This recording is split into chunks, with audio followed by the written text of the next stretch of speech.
2 taon mula nung una ko sila makita sa bundok. Simula nun, parang may parte na ng buhay ko na gusto ko laging bumalik sa ganon. Simple, tahimik, totoo. Kaya nung dumating ulit yung pagkakataon, sumama ako. O yung pagsubok na to, wala man kaming pagkain o tubig. Basta ang alam ko, may paraan. Umakyat ako ng puno, kumuha ng buko. Hindi dahil kailangan ko, kundi dahil kailangan namin. At habang tumatagal, ramdam ko yung pagod, yung gutom, pero hindi ako natakot. Kasi minsan, kapag tinanggap mo na yung sitwasyon, gumagaan siya. Hindi ko kailangan maging malakas. Kailangan ko lang manatiling kalmado.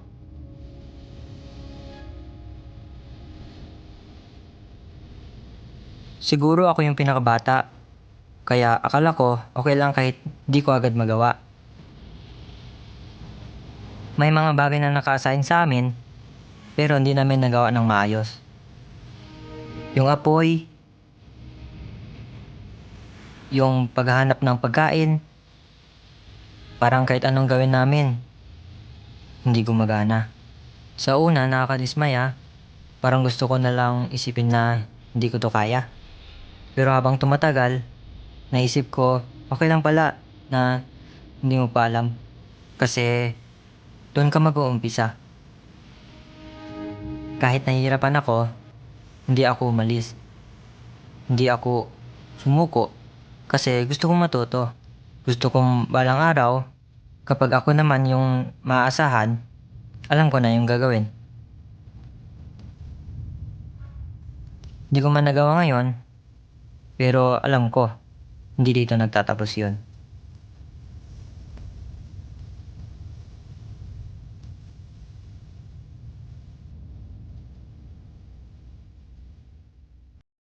Akala ko kaya ko, pero hindi pala ganun kadali. 2 araw, walang pagkain, halos walang tubig. Habang tumatagal, parang unting-unting nauubos yung lakas ko. Dumating ako sa point na gusto ko nang sumuko.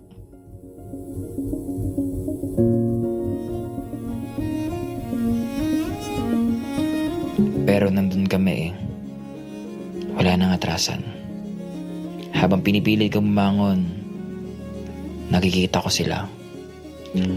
Patuloy lang na gumagawa ng paraan.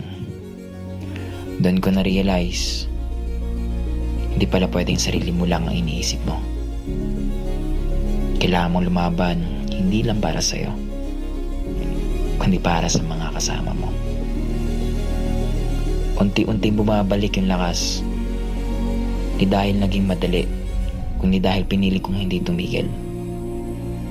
Ngayon ko lamang naintindihan na minsan, kailangan mong maramdaman yung pinakailalim para makita mo kung hanggang saan ka pa kayang umangat.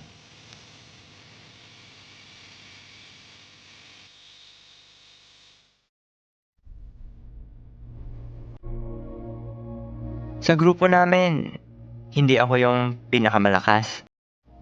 Hindi rin ako yung pinakamaalam.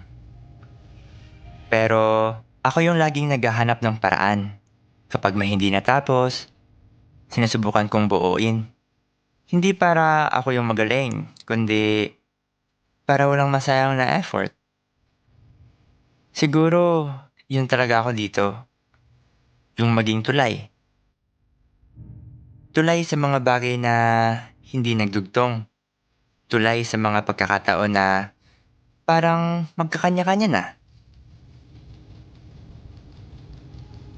Habang tumatagal, naiintindihan ko, hindi pala kailangan ikaw yung bida para maging mahalaga ka.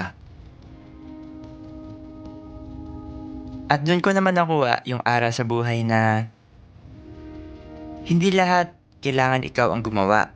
Pero kung kaya mo mag-ambag para gumalaw ang lahat, malaki na yun. Dahil sa dulo, hindi lang ito tungkol sa kung paano kami nakasurvive, kundi kung paano namin piniling maging buo kahit kulang ang lahat.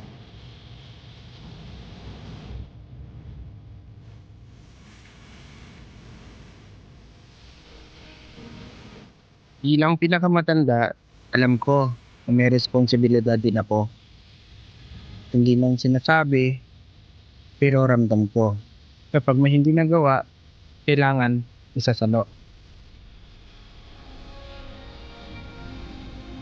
Sa 2 araw na to, hindi lahat naging maayos. May mga pagkakataon na pumapalya, may mga plano na hindi gumagana. Kailangan may gagawa ng paraan. At kung walang ibang gagalaw, ako yun.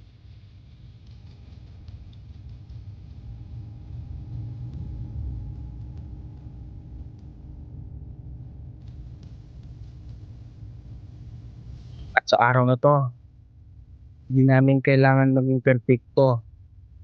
Kailangan lang namin maging buo.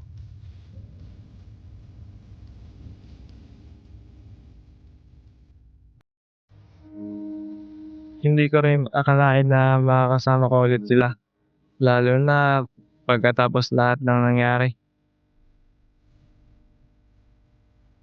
May mga pagkakamali akong nagawa noon, mga bagay na hindi nila nagustuhan at hindi ko rin nagustuhan.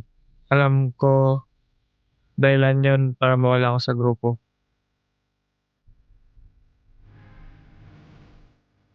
Kaya nung nabigyan ako ulit ng pagkakataon, alam ko sa sarili ko hindi na pwede yung dati. Sa pagsubok na ito, sinubukan kong tumulong. Pero hindi lahat naging maayos. Sa totoo lang, nakakahiya. Parang bumalik lahat ng doubt ko sa sarili ko. Pero, hindi ako sumuko. Kasi ngayon, mas malinaw na sa akin, hindi pala sapat na gusto mo lang tumulong. Kailangan, handa ka rin matuto. Ang tunay na pagbabago, hindi agad nakikita sa resulta. Kundi, sa desisyon mong hindi na bumalik sa dati.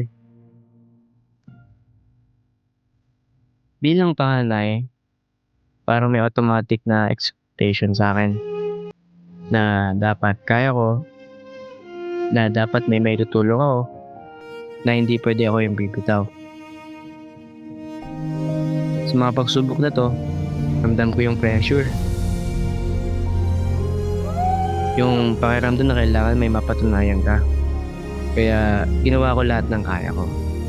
Tumulong ako sa pagharap ng pagkain, kuha ng paraan para hindi kami magutom. Kasi para sa akin, hindi ito tukol sa pagiging magaling, hindi sa pagiging handa.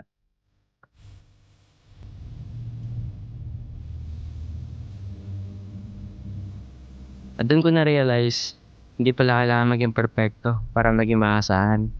Kailangan mo lang piliin na hindi umatras.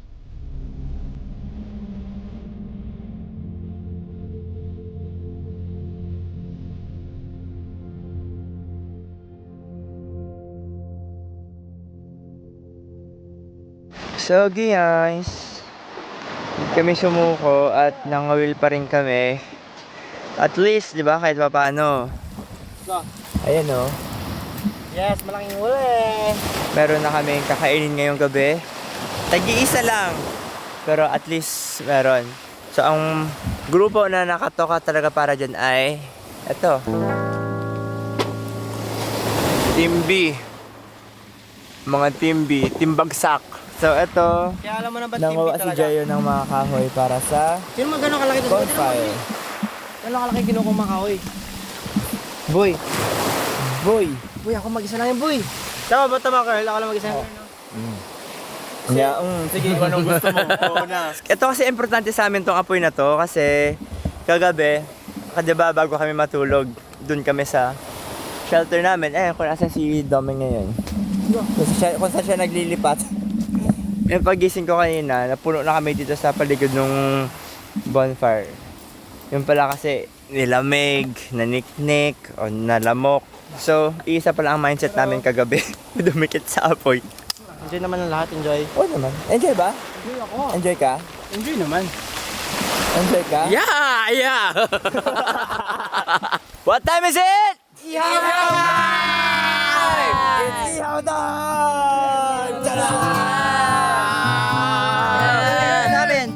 kayo dyan. Kahit walang huli. Cheers! Okay, labay na. Kakakain na rin tayo. Saksak to dyan. Yan. Diyan lang kayo. Plato. Yan, sige, tama. Kainin ka na to. Yan. Wasak na yung lalamunan. Nilalamunan hindi pa luto eh. Kakainin mo ba yan? Yung loob naman eh. Kakainin ko lahat yan, wala matitira dyan. Pinalaglag pa na bangin. Dilis. Baka mo. Sardinas. Kahit ganito kaliliit tong mga to, boy, papatusin na namin to. Sayang to. Pag namamana kami, nag-dive kami, ang dami, sobrang daming lumalabas na ganyan. Kahit yung, yan, pinakamalaki sa uli namin ngayon. Di namin yung pinapansin.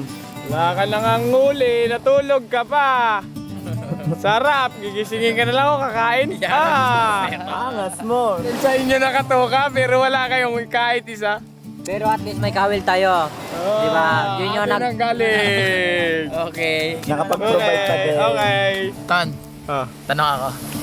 Ano tutunan mo tatlong araw natin magkakasama? Hindi sa isla. Matulog. Yeah, peace out. Ka-relax man dito, Ton. Di ba, Ton? Ka-relax man dito. Na-relax ka kasi sa lugar. Nemo. Asa si Mama? Yes, Dory! I'm here! Oh, Meng. Ang niyog na ba? Meng! Sige na, Meng! Alam ko, ikaw ang pinakamata ko dito. Ano, papalag natin to. Oh. Ito sa yung kabila ko. Oh, yun na raw dyan. Sige, akin to. Yan, salamat Pwede. ah. Thank you. Neng, Ang init niya, huwag ka hindi man. gabaan yan sa ginagawa mo, Meng. Hindi mas mabubusog pa ako dito eh. Ba't ako gabaan, di ba? Ba't ako gabaan? Blessing nga eh. Ang blessing Hindi mo. naman to eh, di naman ninakaw. Sige, sabay, pag ano, Pwede na ba kayo? Pengi ako kuya. Pengi ako. Walang ilaw kanina, di ba? Alam mo, kinuha ni Darius buo. Sabi niya, asang huling.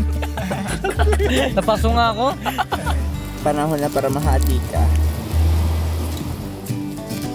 So, naka-barbecue na yung laman ng akin agad. Panis.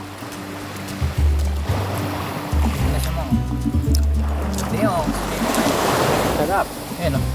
So, bitin man, at least maraming salamat sa karagatan sa kanyang biyaya.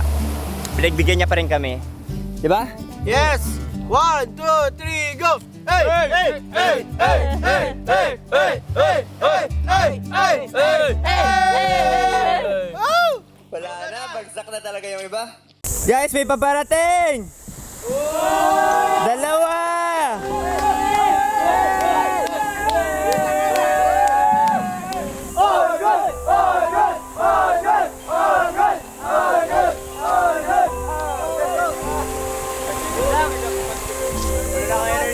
Ganda ng timing ni Jeyo. Parating nga sila Aya. Tumakbo naman siya doon. Naglabas siya ng peanut butter. Gumagawa ng peanut butter. Wrong timing guys, wrong timing. Nagbawas siya para marami sa idadagdag. Bakit? Sigurado na ba kayong papauwiin na tayo?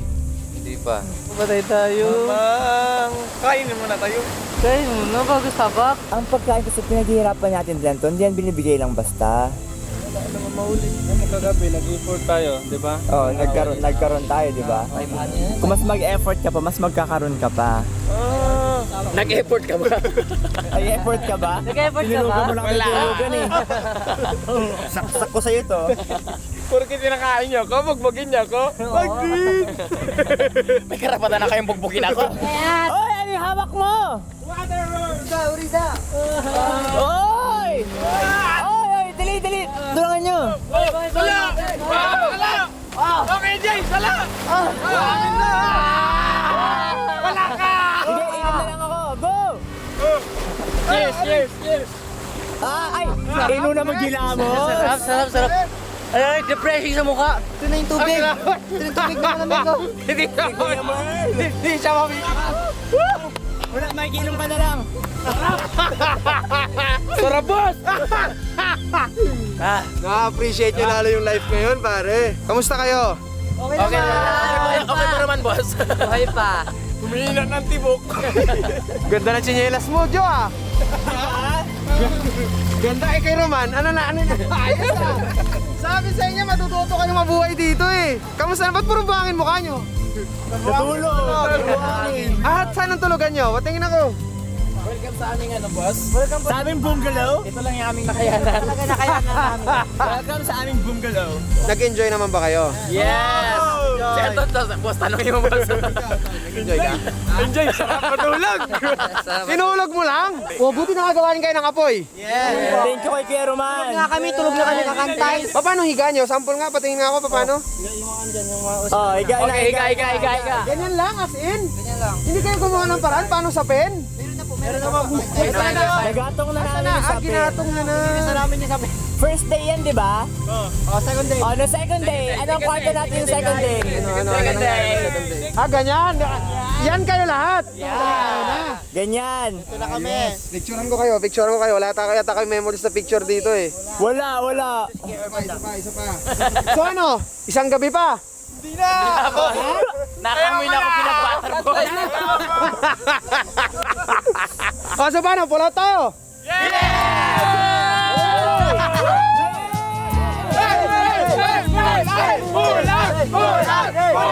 Ang baba na ng energy pare, hindi yan yung normal na ong boys. Hindi yan.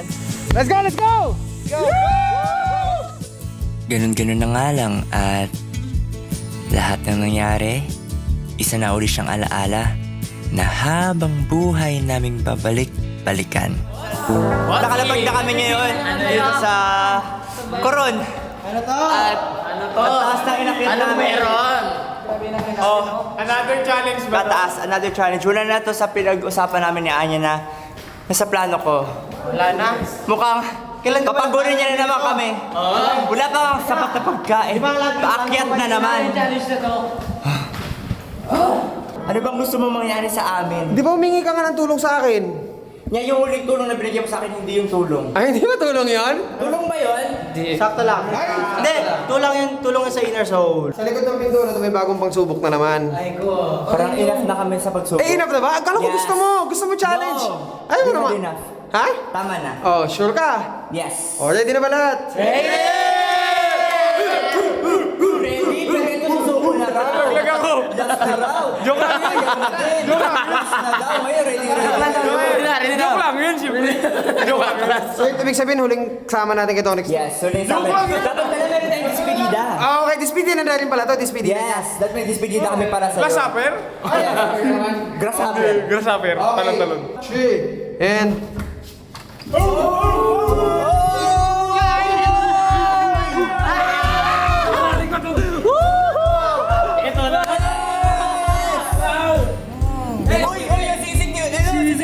Yan na po inaamoy ko sa isla, boy. Ang lakas ng pangamoy mo, boy.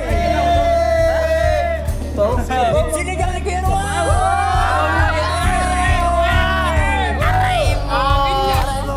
Hoy, akin yan na, akin. Kain na! Kain na! Kain na! Kain na! Alright, let's see it, everybody! Ayan na!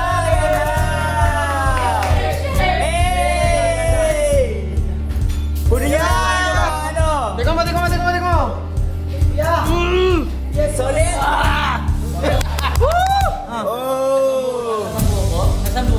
Buko pa rin. Buko pa rin ang gusto mo? O buko pa rin ang nasahan mo? Buko pa rin lang sa ko.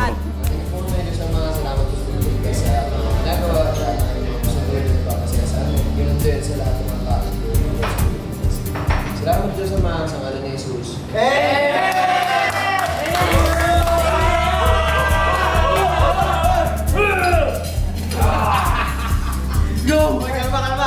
Pasalamat kayo, tayo lang ang tao dito ngayon. Hoy, kalma kayo. Hindi kayo mapunta. Okay, pagpadalin yung galing pizza natin ha. Huwag niyo madali. Dadala mo na